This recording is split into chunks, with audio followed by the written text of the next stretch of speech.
Class चालू। ठीक है, तो vector form for coulombs law. तो कूलाम्स लॉ का वेक्टर फॉर्म कुछ इस तरह के तरीके का है कि आपने एक ऐसे लिया,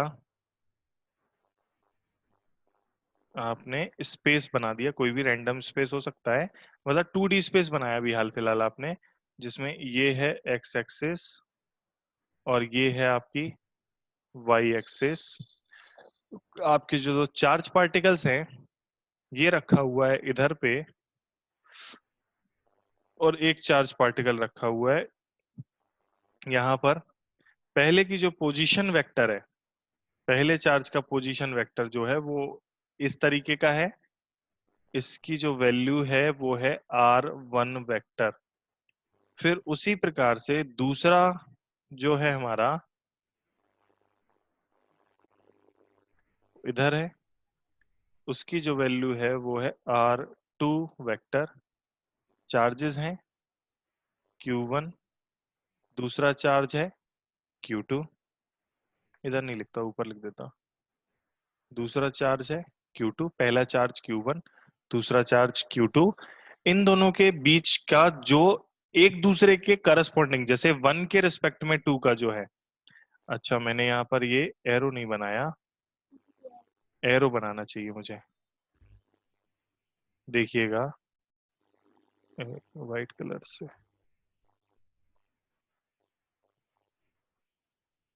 ये एरो के साथ पोजीशन वेक्टर, ये R1 और R2 जो हैं पोजीशन वेक्टर ऑफ चार्जेस हैं। पॉइंट टू बी नोटेड बच्चा लोग, R1 और R2 वेक्टर जो हैं पोजीशन वेक्टर हैं। एक मिनट रुकना बेटा।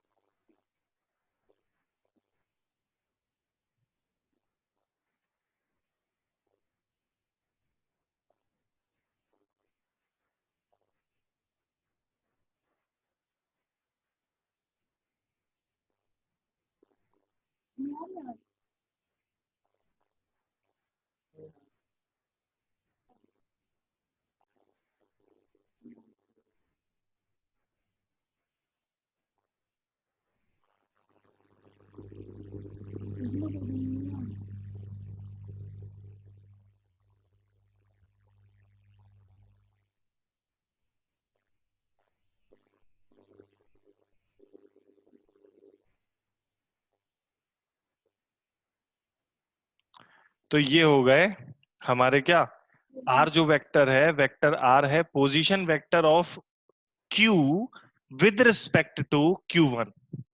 और अगर इस वेक्टर ट्राइंगल फॉर्म से अगर ध्यान से देखोगे तो R1 और R जोड़ोगे तो R2 बनेगा, यानी कि R2 में से R1 घटाओगे तो R बन जाएगा।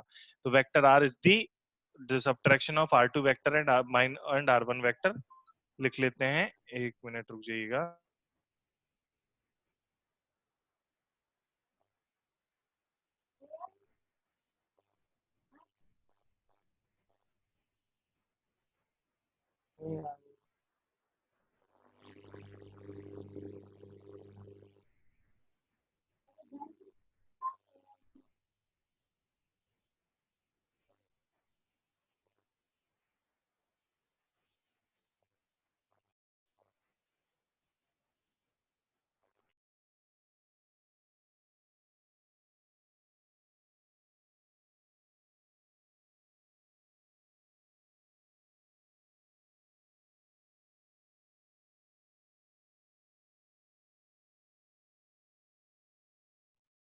तो R1 vector is the position vector of Q1, R2 vector position vector of Q2, और R वेक्टर जो कि R2 vector minus R1 vector है, ये हो गया हमारा पोजीशन वेक्टर ऑफ Q2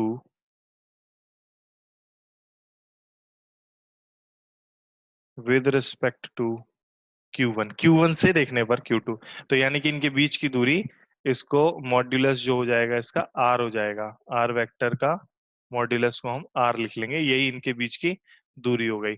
तो फोर्स ऑन, अब लिखते हैं हम फोर्स ऑन एनी चार्ज, किस पर लिखते हैं, Q1 पे फोर्स बताएं कि Q2 पे बताएं, चलो बताओ, Q1 पे फोर्स बताएं या Q2 पे बताएं, जो तुम लोग कहोगे वो बताऊंगा मैं।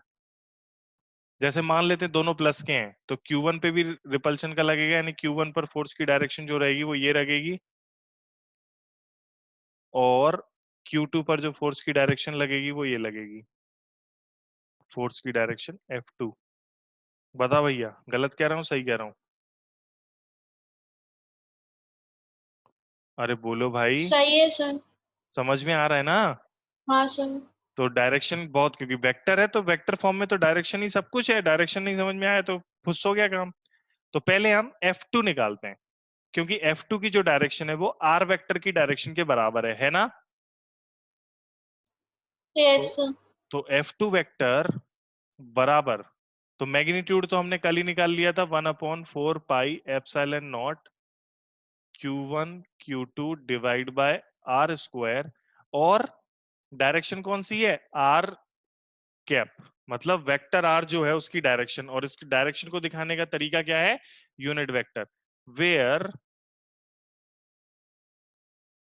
आर कैप क्या होता है, vector R upon modulus of R, यानी कि vector R upon R, modulus of R को आर भी ऐसे कैसे आर भी लिख सकते हैं।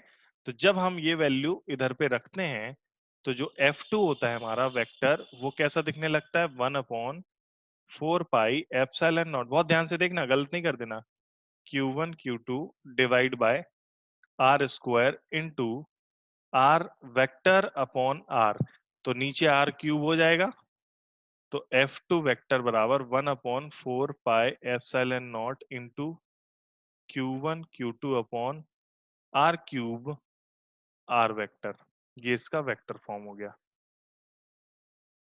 बोलो किसी को कुछ पूछना है तो।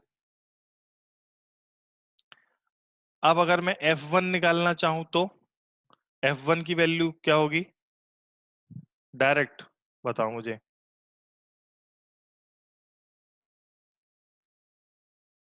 बताइए डायरेक्ट बताइए कैसे होगा। सिमिलरली F1 वेक्टर क्या हो जाएगा बच्चों, 1/4 पाई एप्सिलॉन नॉट, मैं नहीं लिख रहा, तुम लोग बताओ क्या होगा, बताओ भाई, प्रियंका तुम बताओ, प्रियंका सुनाई दे रही है मेरी आवाज?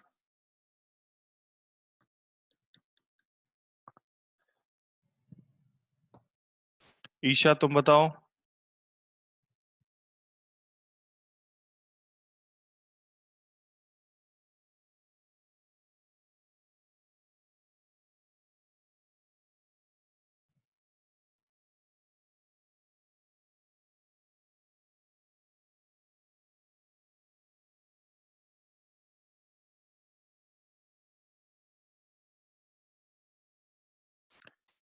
बताएं, आर्यन तुम बताओ, तुम तो जीवन में आज तक बोलते ही नहीं हो।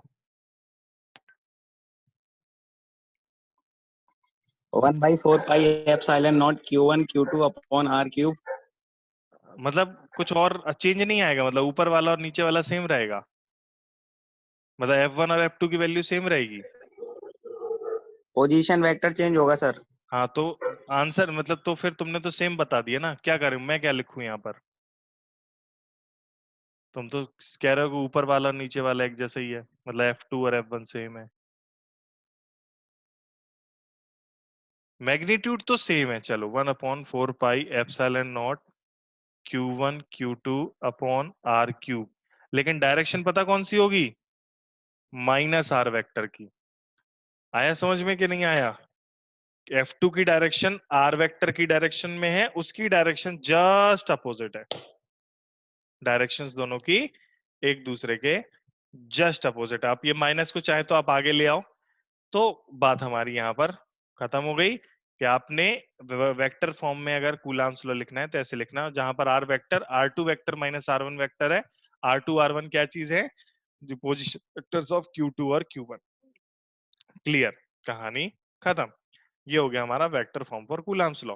ये केवल बोर्ड के लिए ज्यादा इंपॉर्टेंट है, और हाँ ऑफ कोर्स कॉम्पिटिटिव है, कॉन्सेप्ट है, कॉन्सेप्ट तो आपको आना चाहिए समझ में, बिना कॉन्सेप्ट के दुनिया ही नहीं चलती है, तो कॉन्सेप्ट तो हमें समझ में आना ही चाहिए।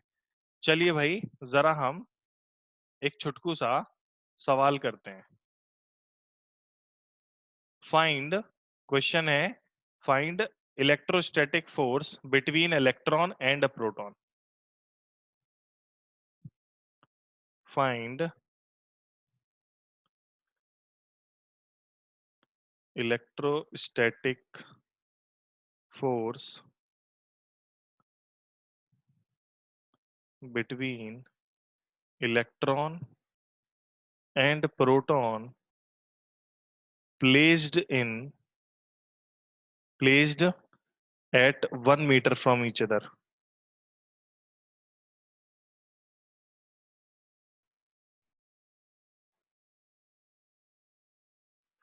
ठीक है, ये फर्स्ट है। दूसरा, find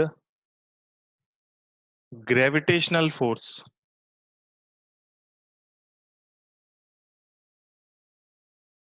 between electron and proton placed 1 meter from each other।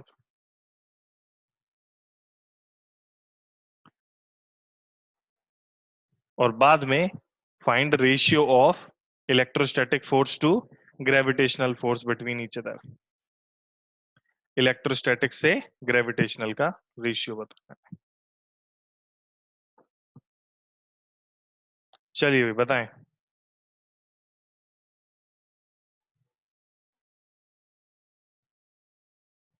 बताएं भैया, कौन बता रहा है? कैलकुलेशन करनी है इसमें, बस थोड़ी सी कैलकुलेशन का रोल है। कैलकुलेशन करके दिखाओ जल्दी से, बढ़िया एकदम मस्त कैलकुलेशन।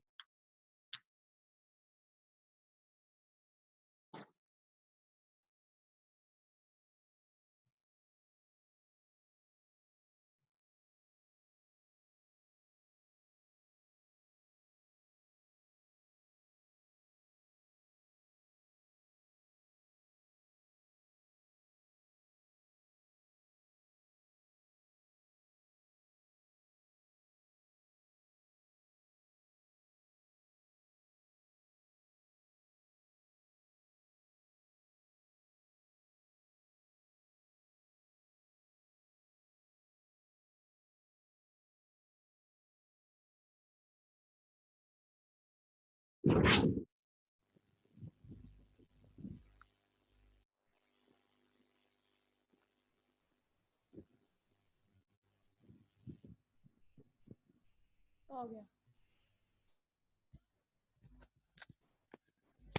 सर सर कुछ आ नहीं रहा है सर, आपकी आवाज नहीं आ रही है। अरे तो जब मैं बोलूंगा तब तो आवाज आएगी, और मैं बोल नहीं रहा था। तो मेरा भाई कह रहा पता नहीं क्या हो गया।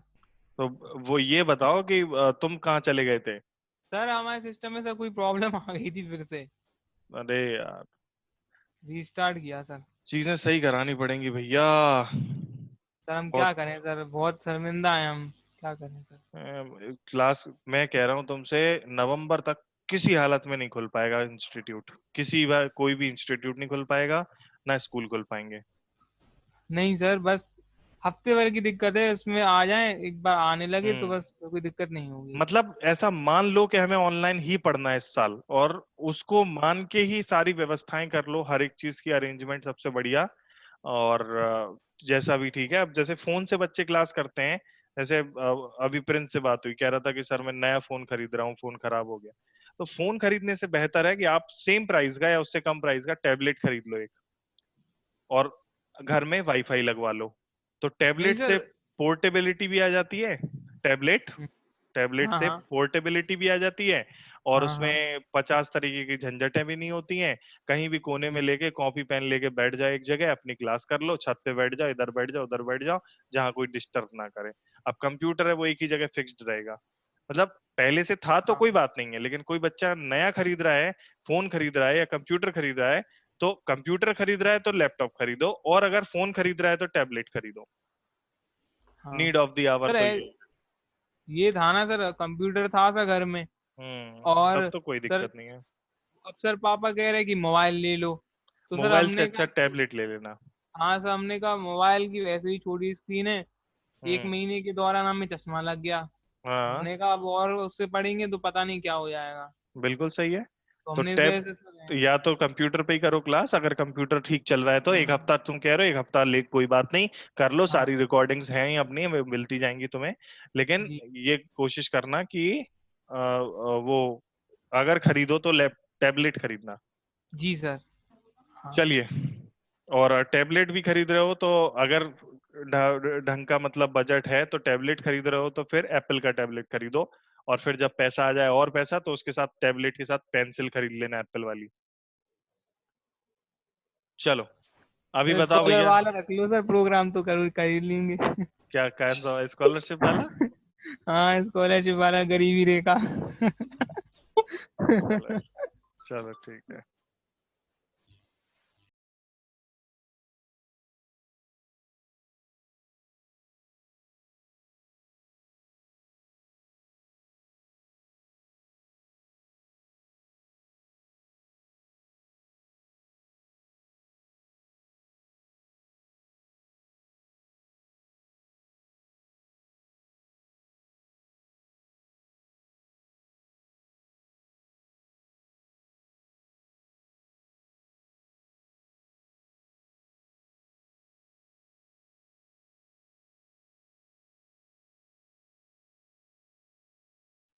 एफ ई बराबर हो जाएगा हमारा के, इलेक्ट्रॉन पे भी चार्ज वही रहता है, प्रोटॉन पे भी चार्ज वही रहता है। आर्यन का आ गया 2.304 इंटू सर टेन आपकी पावर आवाज नहीं आ रही सर। क्यों नहीं आ रही क्या आवाज मेरी बेटा? ईशा, ईशा आवाज आ रही है मेरी? आ रही है सर। अच्छा, ईशा भी नहीं बोल रही है, आज तो बड़ा गड़बड़ हो गया। इलेक्ट्रॉन पे चार्ज इलेक्ट्रॉन ई, और प्रोटॉन पे चार्ज ई, सेम चार्ज रहता है दोनों पर। ईशा को भी नहीं आ रही यार। नहीं सर हमें आने लगी अब। आने लगी? हाँ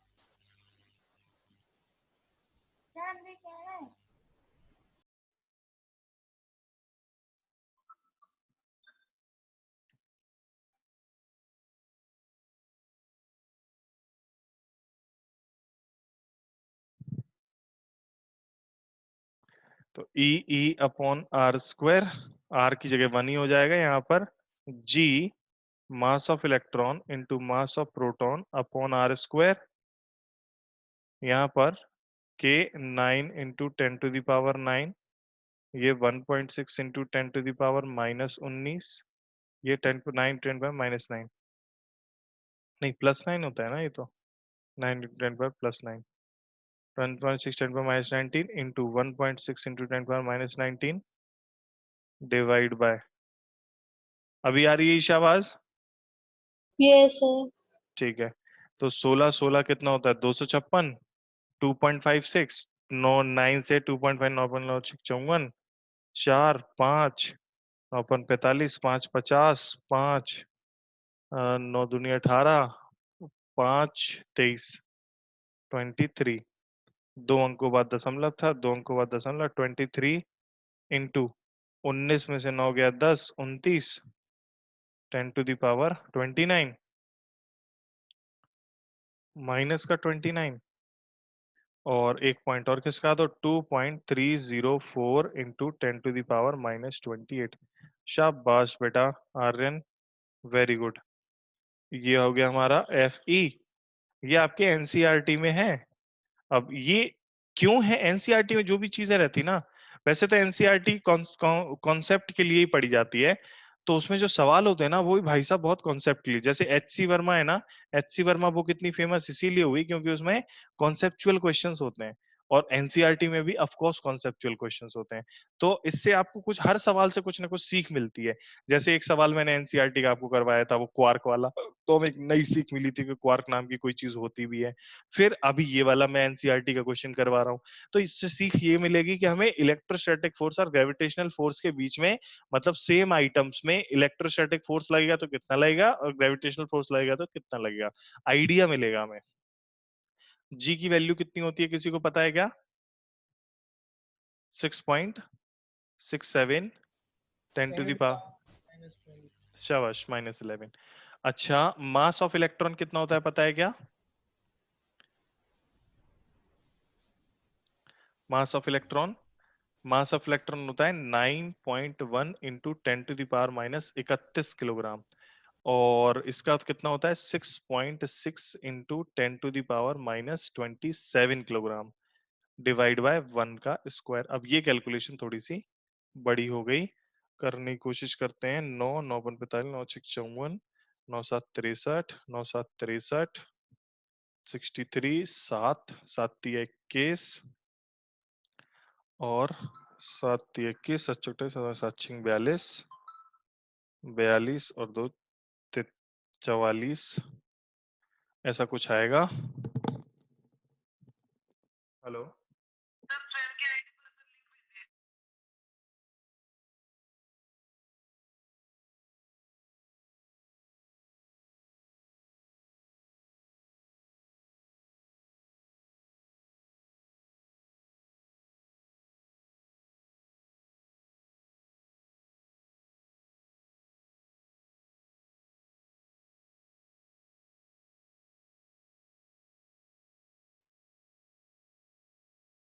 ओके, तो यहाँ आ गए हम लोग। F G is equals to 4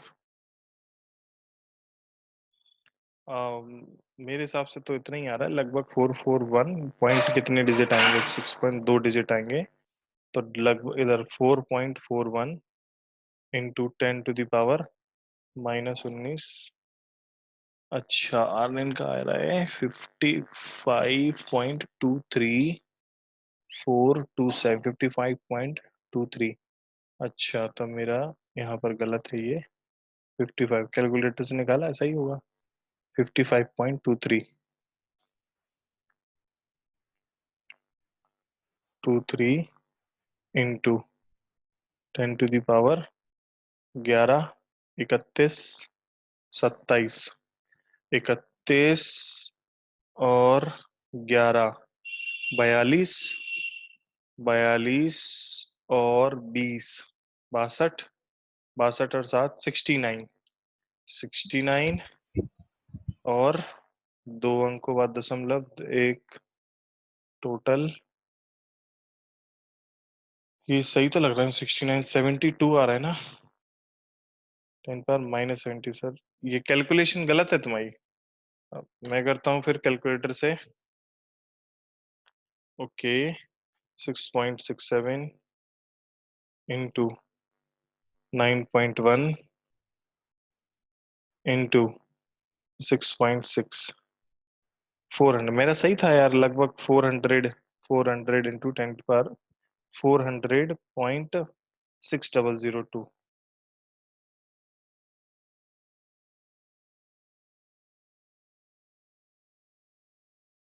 400.6002 into 10⁻⁻69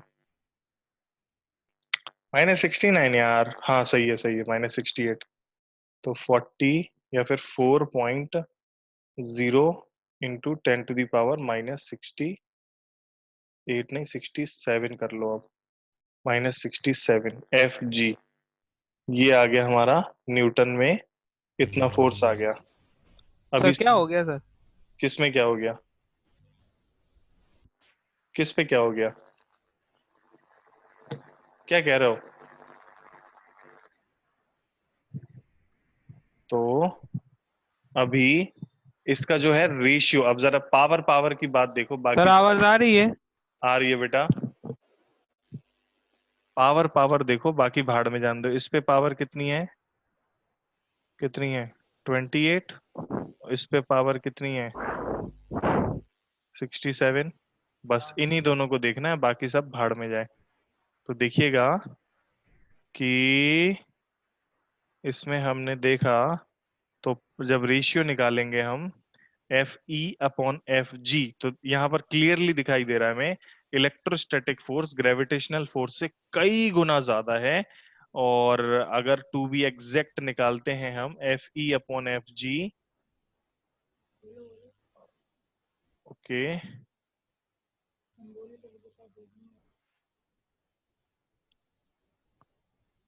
Isha आवाज आ रही है ना मेरी बेटा? हेलो। हाँ यस सर। बेटा आ रही है, मुझे आपकी आवाज आ रही है। निहाल आप एग्जिट करके रिज्वाइन करो। अच्छा सर।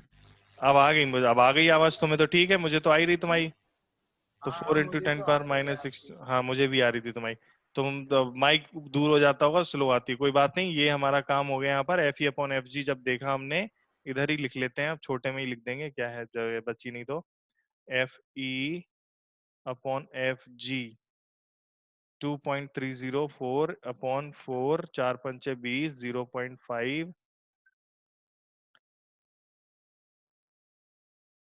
नहीं आ रहे हैं, सही है तुम्हारा, मैंने गलत कहाँ बोला, मैंने ही तो यही लिखा, तुम्हारी वाला लिखा मैंने। सही है, वो ऑलमोस्ट है, थोड़ा बहुत सही है, अपना गलती नहीं है कहीं पर कोई भी। तो इसके बाद इसके जब केवल इसको अप्रोक्सीमेट में लेके आते हैं पावर में, 10 टू दी पावर कितना आ रहा है, -28 नीचे, -67 ऊपर, नीचे तो +67। 17 में से 8 गया 9, 17 में से 8 गया 9, और 5 में से 2 गया 3, 39, और 39, 38, 10 टू दी पावर 38। ये जो रेशियो है आपका 10 टू दी पावर 38 का रेशियो, मतलब जो इलेक्ट्रॉन प्रोटॉन के बीच में, ऑलमोस्ट, केवल डिग्री डिग्री से मेरा मतलब था, केवल आपको ये डिग्री डिग्री बतानी थी। तो इन दोनों के बीच में लगभग इतना इतना सा फोर्स आता है। ये केवल कैलकुलेटिव क्वेश्चन था, आपको इस क्वेश्चन में कैलकुलेशन थी, लेकिन इससे आपको एक सीख मिलती है कि हमारा ग्रेविटेशनल फोर्स काफी वीक होता है। इतना वीक होता है इलेक्ट्रोस्टैटिक फोर्स के कंपैरिजन में, ये 10 टू दी पावर 38 गुना वीक होता है in between an electron and proton. तो ये हमें इससे ये आइडिया मिलता है कि इलेक्ट्रोस्टैटिक फोर्स कितना वीक है। There are 4 fundamental forces in nature, उसमें एक है स्ट्रॉन्ग न्यूक्लियर फोर्स, दूसरा है वीक न्यूक्लियर फोर्स, तीसरा है इलेक्ट्रोस्टैटिक फोर्स, और चौथा है ग्रेविटेशनल। तो स्ट्रॉन्ग न्यूक्लियर फोर्स स्ट्रॉन्गेस्ट होता है, सबसे ज्यादा मजबूत होता है, और सबसे कमजोर होता है ग्रेविटेशनल फोर्स। तो यहाँ पर हमें इलेक्ट्रोस्टैटिक और ग्रेविटेशन के बीच में एक रियल लाइफ एग्जांपल भी मिल गया, जिससे हम बता सकते हैं कि कितना उनके बीच में फोर्सेस, कितना उनके बीच में अंतर आता है। अभी हम आपको इस फोर्स सम निकालने का एक दूसरा वो निकालते हैं, इसको कहते हैं, मतलब इसके अगला जो थ्योरेटिकल पार्ट है, उसको हम लोग कहते हैं प्रिंसिपल ऑफ सुपरपोजिशन। मतलब एक चार्ज के साथ कई सारे चार्ज एक साथ जुड़े हुए हैं, तब उनके बीच में फोर्सेस कैसे निकालें, एक नहीं है कई सारे चार्जेस हैं। तो अगला आता है हमारा प्रिंसिपल,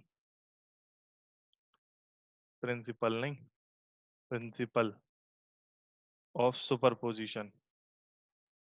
ये मैंने अब गलत लिख दिया, पहले सही लिखा था। प्रिंसिपल, अब फिर से अब गलत, PRINCIPLE, प्रिंसिपल ऑफ सुपरपोजिशन। गलत होगा तो सही कर लेना। क्यों ईशा, गलत है क्या ये प्रिंसिपल? नहीं सर। सही है। हाँ प्रिंस, तुम्हें समझ में आ रही है चीजें मैं क्या बता रहा हूँ?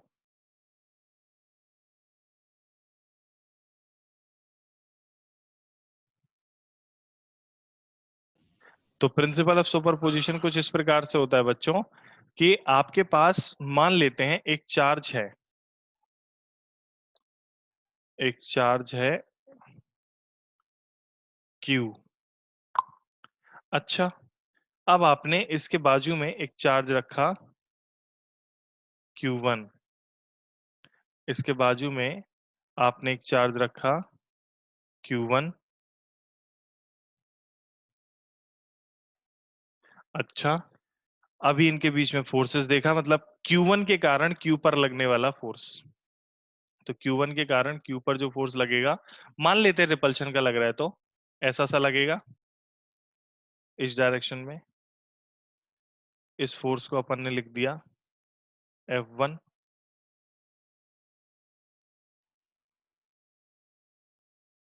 F1। अच्छा, अब आप क्या करते हो, एक और चार्ज ले आते हो इस सिस्टम में, मोर देन वन चार्जेस लेके आते हो। आप एक चार्ज और ले आते हो इधर, इधर मान लो इधर रख दिया आपने। अब ये चार्ज क्या है, Q2। अब ये Q2 भी इस पर फोर्स लगाएगा, किधर लगाएगा, इधर लगाएगा।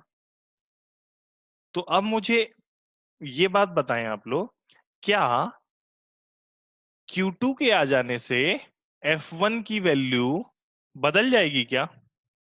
मतलब अब Q2 के कारण Q पर एक और फोर्स लगने लगा, जिसको हमने नाम दे दिया F2।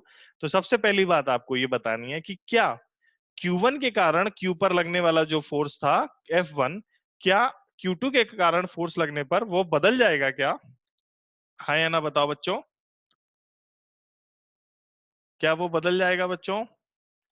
F1 की वैल्यू बदल जाएगी क्या F2 के आ जाने से? F2 के आ जाने से क्या F1 की वैल्यू बदल जाएगी ईशा? सर नहीं बदलेगी। नहीं बदलेगी। क्यों? क्योंकि उसकी वैल्यू किन किन चीजों पर डिपेंड करती है, मीडियम पे, एप्सिलॉन पर, Q और Q1 पे, और बीच की दूरी पर। तो इन सब चीजों में से कुछ भी चेंज नहीं हुआ है, भले ही दूसरा नया आ गया, उससे कोई फर्क नहीं पड़ रहा है F1 को। तो लेकिन Q पर लगने वाला नेट चार्ज जो है वो बदल गया। तो अभी हम पहले Q पर केवल F1 लग रहा था, अब Q पर दो दो चार्ज लग रहे हैं। तो Q पर जो नेट फोर्स लगेगा वो इन दोनों का वेक्टर सम लगेगा, because force is a vector quantity. अच्छा, मान लेते हैं आपने एक और चार्ज रख दिया इधर पे, फॉर एन एग्जांपल आपने एक और चार्ज रख दिया यहां पर। तो इसके कारण जो फोर्स लग रहा था आपका, वो लगने लगा इस डायरेक्शन में, ऐसे। तो ये फोर्स लगने लगा F3। तो अब F3 और F3 के आ जाने से F1 और F2 पर कोई फर्क नहीं पड़ेगा।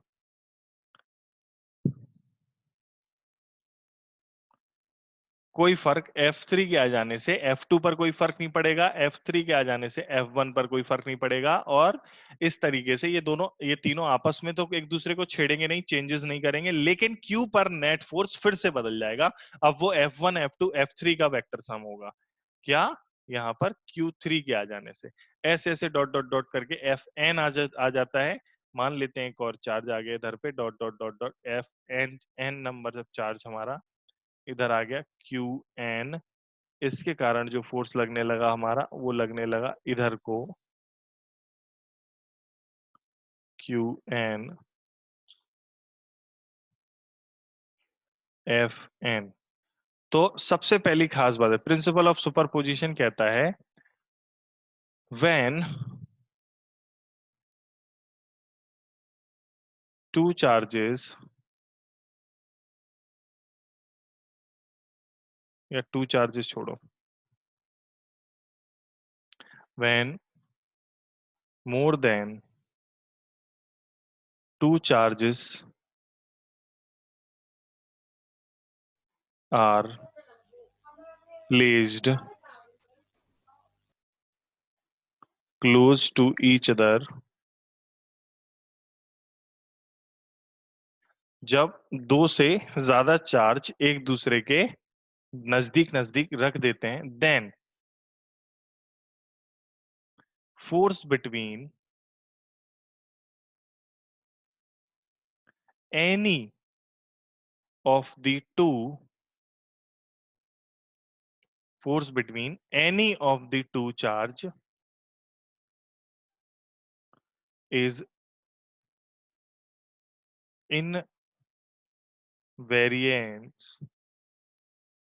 invariable due to presence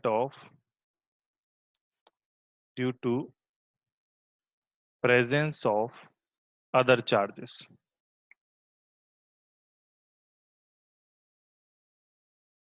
पहला पॉइंट। दूसरा point,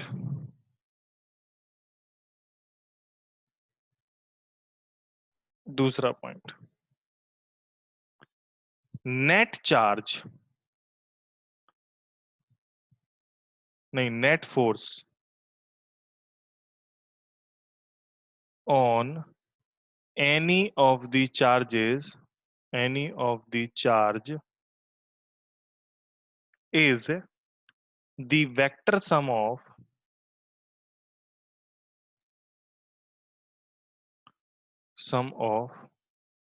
all the charges, vector sum of all the charges, vector sum of all the forces due to other charge, all the forces due to all other charges. अब इसको लिखेंगे कैसे? तो जो मैंने अभी थोड़ी देर पहले बताया कि एफ क्यू पर नेट ऑन क्यू बराबर हो जाएगा F1 वेक्टर, ये वेक्टर में ही लिखेंगे, F2 vector, F3 vector, dot dot dot dot Fn vector. अब ये आपको वेक्टर सम करना है। अब वेक्टर सम कैसे करते हैं ये आपको आना चाहिए भाई साहब। वेक्टर तो आना आना आना आना आना ही चाहिए। वेक्टर तो आपके लिए बहुत बहुत बहुत बहुत बहुत जरूरी है। Okay fine. तो प्रिंसिपल ऑफ सुपरपोजिशन हमें ये बताता है कि आप एक फोर्स जो लग रहा है उस पर तो कोई फर्क नहीं पड़ेगा, लेकिन नेट फोर्स जो होगा वो सभी का वेक्टर सम के बराबर आएगा। मतलब चार्ज पर लगने वाला फोर्स बदल चुका होगा और वो सभी के वेक्टर सम के बराबर आएगा। निहाल तुम क्यों बार बार आ जा रहे हो क्लास में बेटा? सर अब हो गया ना तो सही। सही हो गया। हाँ। आज वो बेचारी प्रियंका का भी इंटरनेट गड़बड़ है तो इसलिए वो भी क्लास में से चली गई। चलिए, तो ऑन क्यू पर अलग अलग के बराबर। अच्छा, वेक्टर सम करना अगर आप भूल गए हो तो मैं आपको एक तरीका बताता हूं। आप एक्स और एक्सिस और वाई एक्सिस बनाओ। यहां पर आइडिया दिखाता हूं मैं आपको। आप क्या करो, ऐसे एक्स एक्सिस बना लिया आपने और ऐसे बनाओ वाई एक्सिस।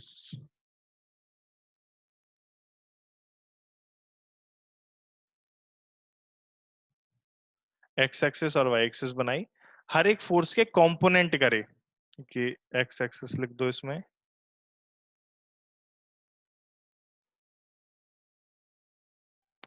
वाई एक्सिस लिख दो इसमें। फिर आपने हर एक फोर्स के कंपोनेंट करे और हर एक फोर्स के कंपोनेंट करके आपको क्या करना है, उनके वो वाली डायरेक्शन निकालनी है। हर एक फोर्स के कंपोनेंट एंगल देख करके कंपोनेंट करे। कंपोनेंट करने किसको नहीं आते हैं? ईशा तुमको कंपोनेंट करने आते हैं फोर्सेस वेक्टर्स के? Yes sir. प्रिंस तुम्हें, प्रिंस बेटा वेक्टर को कंपोनेंट करने आते हैं? आर्यन तुम्हें आते हैं? आते हैं तो ऐसे थम्स अप करते सकते हो। नहीं आते। निहाल तुम्हें? सर थोड़े थोड़े। थोड़े थोड़े से अभी मैं हाँ तुम्हें बता दूंगा तो तुम्हें पूरे पूरे आ जाएंगे। अगर वेक्टर सम करना नहीं आता है ये बहुत दुर्भाग्य की बात है।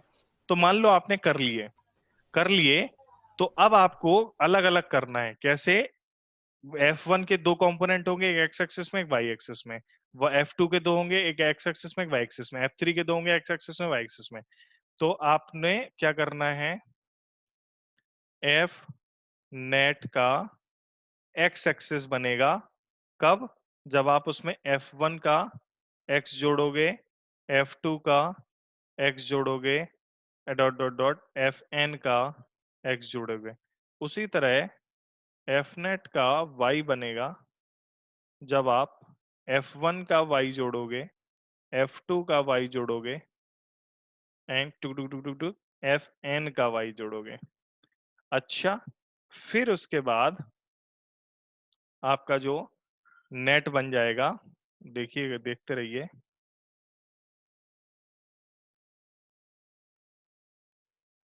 देखते रहिए।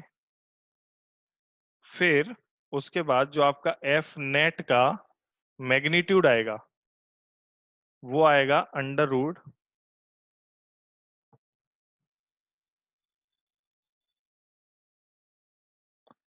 एफ नेट का एक्स एक्सिस का स्क्वायर जो एक्स में सारे को जोड़ने के बाद आया, और एफ नेट का वाई का स्क्वायर। अब सेम डायरेक्शन में होंगे तो जुड़ेंगे, नहीं तो ऐसे घट जाते हैं, अभी बताऊंगा मैं।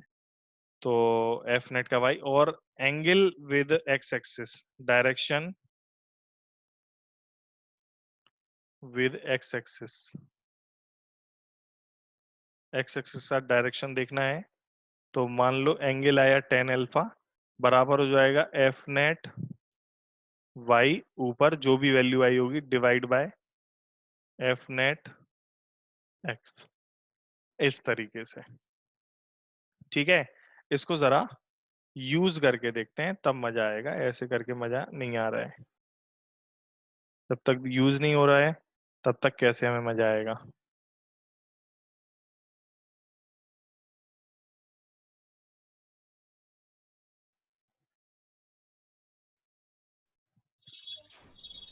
देखिएगा, सर एक क्वेश्चन दे दीजिए ना आप। वही तो दे रहा हूँ, देखो। अरे यार निहाल, तुम तो कच्चा खिलाड़ी समझते हो यार मुझे। नहीं सर ऐसी बात। निहाल भैया अपन पिछले 10 सालों से पढ़ा रहे हैं, 10। वो हाँ तो सर। अभी क्या है कि ये मैंने अपना इंस्टीट्यूट शुरू किया है, ये अच्छा। दूसरा साल है। इससे पहले मैं, जस्ट इसके पहले मैं आकाश में था। किधर? दिल्ली में। पहली। उसके जस्ट पहले मैं था आगरा में, बलूनी क्लासेस करके एक बढ़िया सा इंस्टीट्यूट है। उसके पहले मैं था, ये क्यू है, ये भी क्यू है, चलो ये भी क्यू है, और ये 60 डिग्री एंगल है, ये इक्विलेटरल ट्रायंगल है, 60 डिग्री एंगल है, ये 60 डिग्री एंगल है, और ये ए है, साइड ए। क्वेश्चन कुछ इस तरह से लिखा जाएगा ऐसे, find electrostatic force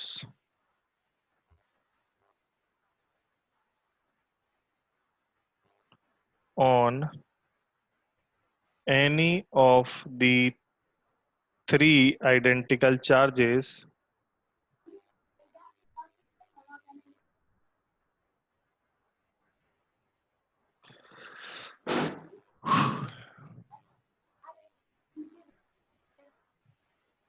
any of the three find electrostatic force on any of the three identical charges placed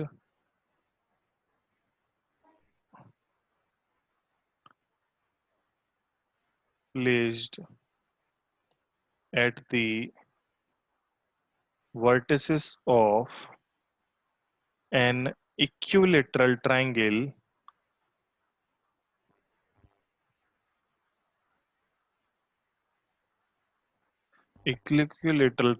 of side A।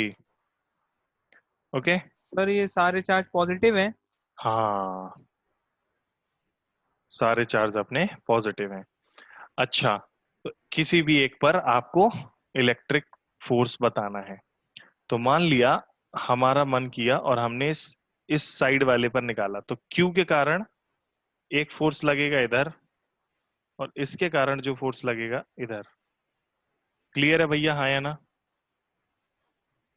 जल्दी बोलो, यस और नो। Yes sir.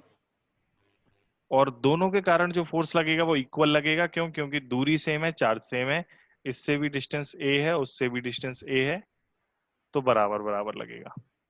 क्लियर है? अभी मैं करता हूं एफ। एफ की पहले तो वैल्यू निकाल लें अपन। एफ की वैल्यू आएगी के क्यू स्क्वायर अपॉन ए स्क्वायर। डन। के क्यू स्क्वायर अपॉन ए स्क्वायर, सही है ना? के क्यू स्क्वायर अपॉन ए स्क्वायर। अब अगर ये 60 डिग्री है तो ये वाला एंगल भी 60 डिग्री होगा। अब इसको सॉल्व करने के आपके पास दो मेथड है, या तो फॉर्मूला लगा लो under root a square plus b square plus 2ab cos theta वाला, या फिर यहां पर जो मैंने मेथड सिखाया कंपोनेंट करने वाला वो। अब जैसे कंपोनेंट तुमको नहीं आते हैं तो मैं बताता हूँ। तो इन फोर्सेस को जरा मैं इधर साइड में उठा लेता हूँ, उधर खोपचे में चले गए वो, इनको खोपचे से बाहर निकाल लेते हैं अपन। ये दोनों फोर्सेस हैं जिनके बीच का एंगल है थीटा। थीटा छोड़ दो, 60 डिग्री पूरा लिखो ना, 60 डिग्री। ए एफ है, ये भी एफ है। अब पहले तो बनाओ एक्स एक्सिस वाई एक्सिस, मतलब जिसके अलोंग आपको कंपोनेंट निकालने हैं, एक्स एक्सिस और वाई एक्सिस। अब देखो आपको किसके साथ एंगल दिया हुआ है। तो पहले तो एक बात समझ लो, एफ इस वाले एफ के कंपोनेंट करने की जरूरत ही हमको नहीं है। क्यों नहीं है जरूरत? क्योंकि ये ऑलरेडी कौन सी एक्सिस में है? एक्स एक्सिस में। ठीक है, इसके कंपोनेंट करने की हमको जरूरत ही नहीं बन रही, कतई इसको कंपोनेंट करने की हमको कतई जरूरत नहीं है। अब हमने क्या करना है, इस वाले एफ के कंपोनेंट करेंगे। तो देखना, किसी के भी कंपोनेंट करने आपको तो कैसे करने हैं, वो जिसके कंपोनेंट कर रहे हो वो बीच में रहेगा। जो एंगल आपको दिया, जिस लाइन के साथ आपको एंगल दिया, उस लाइन पर आएगा उसका कॉस। तो इसके कंपोनेंट करोगे तो एफ का कंपोनेंट इधर आएगा, एफ कॉस 60, और उस लाइन के परपेंडिकुलर, इसको बीच में रखते हुए, मैं ध्यान रखना मैंने बोला है बीच में रखना है, तो इसको बीच में रखते हुए इधर पे कितना आ जाएगा, एफ साइन 60। तो अब आप सिस्टम देख लो जरा ध्यान से। अब आप ऐड करो, किसको ऐड करो, इसको। हाँ बेटा, सर इसका आंसर कितना आ रहा है? आंसर तुम बताओ। एफ आ रहा है सर हमारा। हाँ, एफ नहीं, एफ नहीं आएगा, एफ √3 आएगा। cos 30 लगेगा क्या सर? cos अरे पगले, cos 60 लगेगा। अब जरा ध्यान से देखना है, यहाँ पर f प्लस एफ cos 60 है और ये f sin 60 है। तो x एक्सिस का वैल्यू आ गया f प्लस एफ cos 60, और sine axis sine y axis का आ गया ये। तो f नेट का जो मैग्नीट्यूड होगा वो आएगा √a² प्लस b², मतलब x² प्लस y²। तो x² का मतलब है f प्लस एफ cos 60 का स्क्वायर प्लस f साइन 60 का स्क्वायर। तो इसको f cos 60 की वैल्यू कितनी होती है, 1/2 है ना। cos 60 की वैल्यू कितनी होती है, 1/2। नहीं नहीं नहीं नहीं नहीं, तुम नहीं प्रियंका, तुम नहीं बोलो, तुम्हारा इंटरनेट गड़बड़ है, तुम मत बोलो। हाँ, तो cos 60 की वैल्यू होती है 1/2 और sin 60 की √3/2। तो 1/2 यानी कि f/2, f में f/2 जोड़ा तो 3f/2, 3f/2 का स्क्वायर कितना आ गया, 9f²/4 प्लस √3/2 का स्क्वायर करोगे तो 3f²/4। Okay fine, very good, समझ में आ रहा है मेरे को। ये इधर ही तक आएगा, केवल पूरे की जरूरत ही नहीं लिखने की। तो 9f²/4 प्लस 3 12f²/4, 4 3 12। तो f 4 3 12, 3 से कट गया ये, तो f √3 आ गया। इसको सॉल्व कर लो, आंसर f √3 आ जाएगा, f नेट की वैल्यू। तो आपसे नेट फोर्स पूछा था, उसका मैग्नीट्यूड तो आ ही गया, f √3 यानी कि kq²/a²√3। और डायरेक्शन जो रिजल्टेंट की आएगी वो इनके बीच में आएगी, किधर को, यहाँ कहीं को डायरेक्शन आएगी, यहाँ इनके बीच में, इधर को। ये बड़ा है तो इस तरफ को डायरेक्शन आएगी। अगर आपको डायरेक्शन भी लिखनी है, एक्स एक्सिस के साथ एंगल, मान लो इस एक्सिस के साथ एंगल कितना बना रहा है, एल्फा। तो ये वाला डायरेक्शन जो होगा इसका एल्फा, वो कैसे निकालेंगे, tan अल्फा बराबर fy यानी कि f sin 60 upon f plus F cos 60। अब जगह नहीं दिख रही है, यही फिर भी जबरदस्ती घुसा दूंगा मैं इधर ही। तो tan अल्फा बराबर f sin 60 का मतलब हो गया f √3/2, और f प्लस एफ कॉस 60 का मतलब हो गया f plus F by two, यानी कि 3f/2। 2 से तो 2 कट गया, f से तो f कट गया, और √3 से नीचे √3, ऊपर कितना था √3, नीचे कितना बचा 3, √3 से 3 1/√3। सर अबे हाँ बेटा, सर मैंने सर जो किया था सर वो भेजा है सर व्हाट्सएप पे। नहीं तो मैंने जो किया है वो देख लो, तुम्हें समझ नहीं आया तो बताओ मुझे।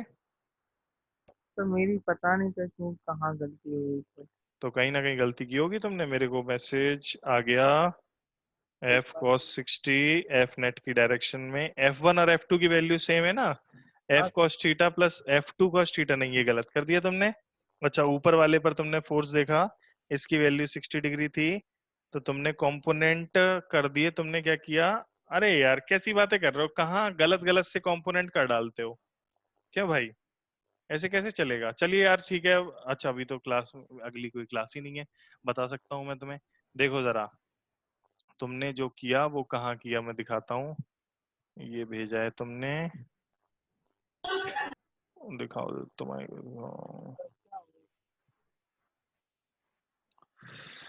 ओके। सर हाँ सर इसके बाद आपको कॉल कराएंगे, कुछ बात करनी थी। कर लेना। इधर देखो, तो ये जो तुमने कंपोनेंट, ये दिख रहा है ना स्क्रीन सामने। हाँ सर दिख रहा है। हाँ तो तुमने इधर पे इस वाले पर देखा, तुमने इधर एक एफ लगाया, इधर एक एफ लगाया, सब सही किया तुमने।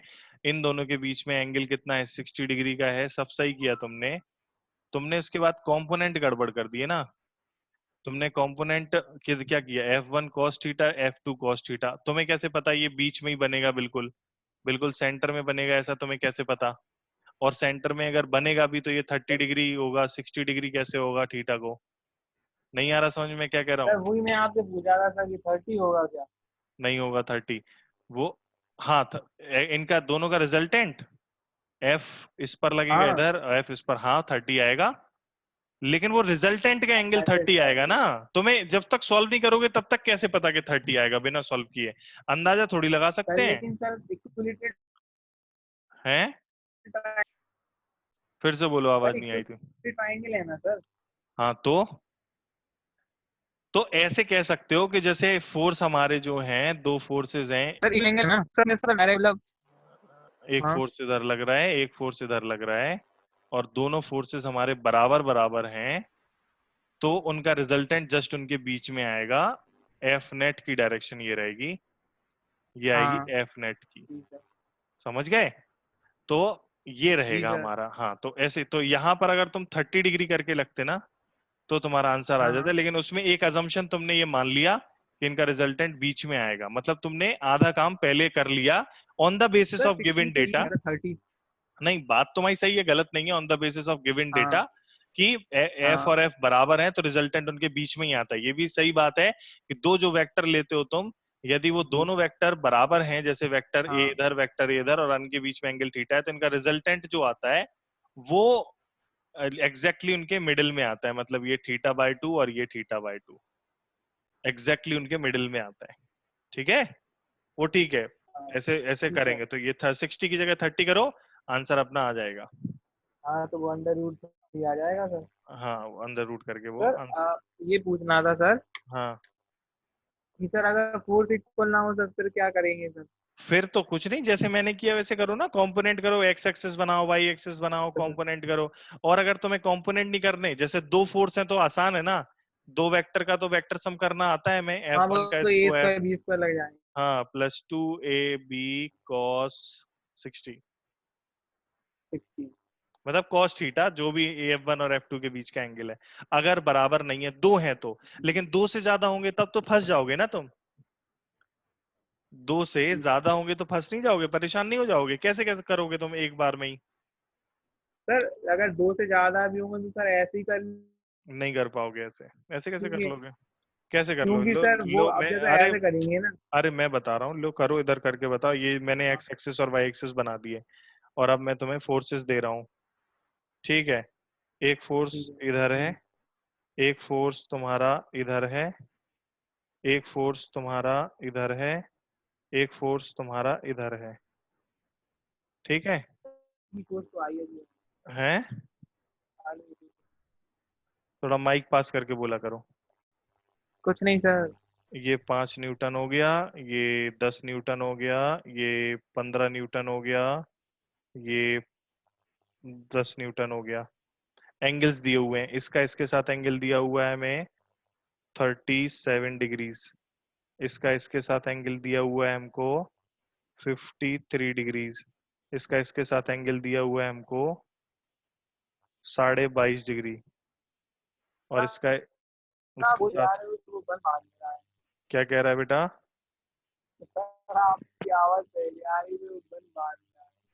अच्छा, और नेटवर्क की वजह से हो रहा होगा बेटा, हो सकता है मेरे भी इंटरनेट के नेटवर्क कुछ बहुत खास नहीं आ रहे हैं, ये भी एक कारण है। आपके बचा रही है सर, नहीं, बिल्कुल। मेरा मेरा तो चलो वाईफाई से चल रहा है, तो वाईफाई की बजाय मैं अपने मोबाइल से भी चला सकता हूँ, कोई समस्या नहीं है मुझे। पर ये है, आप जो मैंने ये क्वेश्चन आपको दिया है, ये वाला आपको करके बताना है मुझे कल। ये हाँ, ये साइड में मैंने लिखा 10 न्यूटन, 5 न्यूटन, 10 न्यूटन, 15 न्यूटन और एंगल्स दिए हुए हैं, ये आपको मुझे कल करके बताना है, ठीक है? तो एक बार आप दोबारा हिस्ट्री लगा दी जिससे आपने बताया था। क्या कह रहे हो बेटा? तो एक बार दोबारा हिस्ट्री लगा दी जिससे आप मैं नहीं समझा, मेरे को नहीं आ रहा। सर जहाँ पे आपने बताया था ना वो आपने करना। अच्छा, वो स्लाइड दिखा दूं तुम्हें? हाँ हाँ। एक बार फिर एक क्वेश्चन डाले सर। हाँ, ले उस स्लाइड दे, इसको मैं सेव कर देता हूँ, तो आपके उसमें आ जाएगा, ये मैं भेज दूंगा, लेकिन अभी कॉपी कर लो इसको। 5 न्यूटन, द एंगल्स दिए हुए हैं, इसके बाद वो स्लाइड देखनी है तुम्हें, तो वो वाली स्लाइड दिखा देता हूँ, ये वाली स्लाइड। हाँ, जहाँ पे आपने सर क्वेश्चन सॉल्व किया था ना, ये कंपोनेंट्स निकालना सिखाए थे। ये वाली साइड, ठीक है, ठीक है, यही वाली ना? नहीं इसके बाद वाली सर। अब इसके बाद तो और बनाई नहीं ना मैंने, यही है कंपोनेंट निकालना, बताया इधर ही। एक इसके बार बता बाद दो सर। कंपोनेंट निकालना बड़ा सिंपल सा प्रोसेस है, एक अगली अगली स्लाइड पे देख लो, कोई जल्दी नहीं है अपन को। सर, हाँ बेटा, शुरुआत की स्लाइड्स बता देना जो आपने पढ़ा है। अभी देख लो पहले तुम, जो मैं अभी बता रहा हूँ वो देखो। अगर आपको जैसे एक रैंडम वेक्टर दिया है, ये दिया है रैंडम वेक्टर ए वेक्टर, ठीक है, और एक पतली सी कोई भी लाइन दे रखी है आपको, कोई भी है, एक्स वाई एक्सिस तो छोड़, भूल ही जाओ, कोई भी लाइन दे रखी है, ये लाइन दे रखी है, जिसके साथ आपको एंगल पता है, कितना है एंगल? थीटा। तो अब आप इसके कंपोनेंट कैसे करोगे, सुनिए। आप क्या करोगे, जैसे ये वेक्टर है हमारा, क्या नाम है इसका? ए वेक्टर। तो इस ए वेक्टर के कंपोनेंट आप कैसे करोगे? थीटा वाली जो लाइन है उस पर जो वेक्टर के एक कंपोनेंट आएगा, और थीटा के परपेंड मतलब जो लाइन हो गई उसके परपेंडिकुलर एक कंपोनेंट आएगा। मतलब ए जिसके कंपोनेंट कर रहे हो उसको बीच में रखना है, ध्यान रखना मेरी बात, जिसके कंपोनेंट कर रहे हो उसको बीच में रखना है, फिर हमारा एक एंगल आएगा, इसको बीच में रखते हुए एक कंपोनेंट।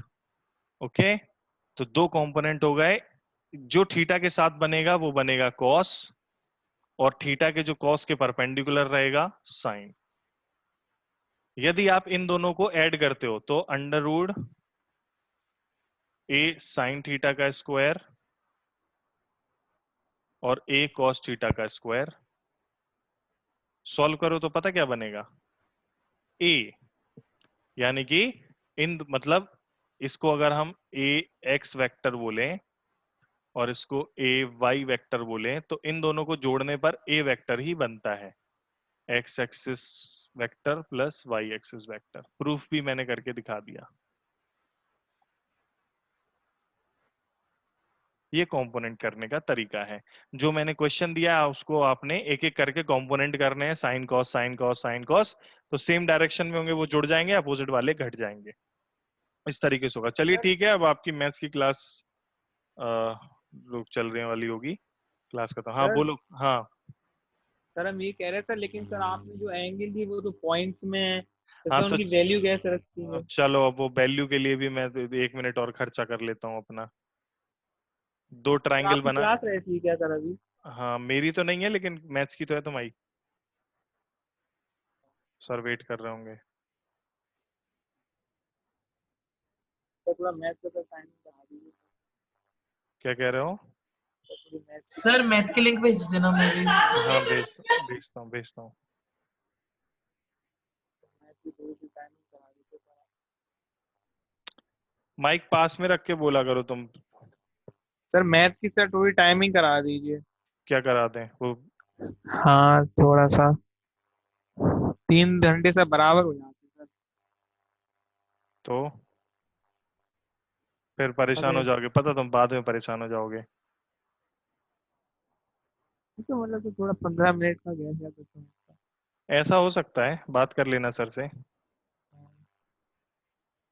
15 मिनट 10 मिनट का गैप तो मिल सकता है, हाँ बात ये कर नहीं लेना। कहते कि सर पूरा टाइम चेंज कर दो। नहीं 15 मिनट 10 मिनट का तो गैप मिल जाएगा। तो 12x के सामने वाला एंगल जो होगा वो 67.5 होगा, ये 22.5 होगा। तो ये ट्राइंगल्स हैं, बना दिए मैंने। अब जैसे तुमको sin 37 की वैल्यू निकालनी है, तो sin 37 यानी कि परपेंडिकुलर अपॉन हाइपोटेन्यूज, अच्छा हाँ ठीक है। तो 3/5। ठीक है, हाँ, ये ट्राइंगल बना दिए मैंने, इनको याद कर लेना। अब ठीक है, अपनी वो जो मैंने दिया उसमें 37, 53 और 22.5 डिग्री ही है ना? तो साइन साइन 22.5 की वैल्यू होगी 5/12 और कॉस 22.5 की होगी, नहीं, साइन 22.5 की होगी 5/13 और कॉस 22.5 की होगी 12/13। चलिए ठीक है, क्लास अभी हम खत्म करते हैं। Thank you sir. ओके बेटा, thank bye. You sir. Okay bye. Thank you sir, good evening. Welcome बेटा।